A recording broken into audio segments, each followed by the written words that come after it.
set this microphone closer to the perch. This is to try to get better audio to the camera from the display line that's right over there. So I'm putting this shotgun microphone out, and his vocalization is really loud, so I know I'll get that. But what I'm hoping is if he does a display, that be able to get better sounds of the his wings as they rustle.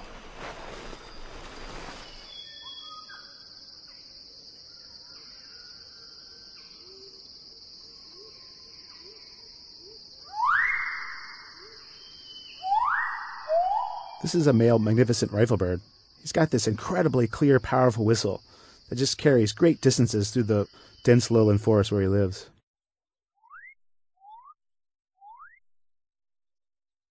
And here's a male black Sicklebill. He also makes a incredibly loud, powerful sound from his courtship display territory.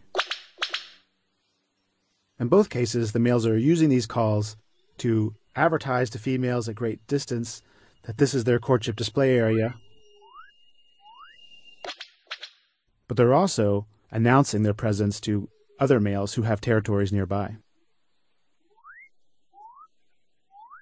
And clearly, as you can see, both of these sounds are vocal, meaning that they are created with the same vocal apparatus that all birds use to produce sound.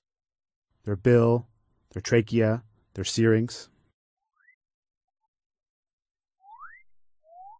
Another thing these two species have in common is that they both produce non-vocal sounds. That is, they make sounds with parts of their body that we don't typically associate with sound production. Let's check out how they do it. This is the male black Sicklebill again. His non-vocal sound is a knocking. It sounds like a distant machine gun. From this view, you can tell he's not making that sound with his mouth. His bill is closed. But it's a little bit hard to tell where it's coming from and what's going on.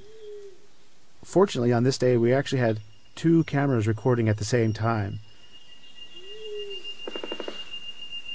And what you can see from this other camera is that as he does this display and he comes upright, he actually opens his wings across its back. It's a little hard to see what's going on there, but those are his wings, and those primary feathers are spread across the back.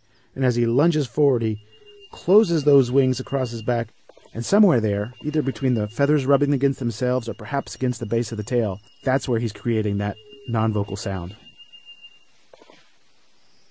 So now we're looking at the male magnificent Riflebird. He makes his non-vocal sound in courtship display somewhat like the black Sicklebill, but he does it in a very different way.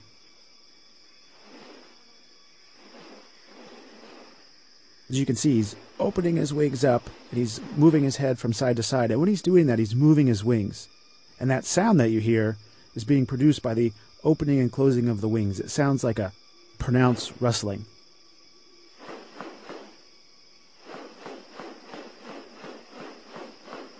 Another really cool aspect of this non-vocal sound is how directional it seems to be.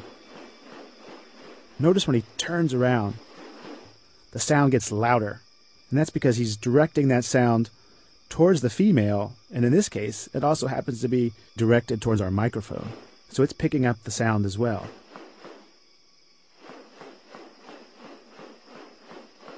Although there's never been any good research on this, it's possible that the shape of his wings would have something to do with projecting that sound in the direction of where the female is. Almost like it's an amplifier or like a megaphone. What's cool is when we think back to the black Sicklebill, he also seems to have this curved kind of megaphone aspect to his courtship display.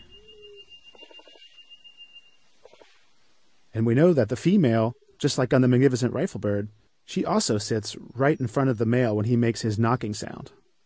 So it's possible that both of these species have this directional element, directing that non-vocal sound right where they want it to be, where the female is when she's watching their courtship displays.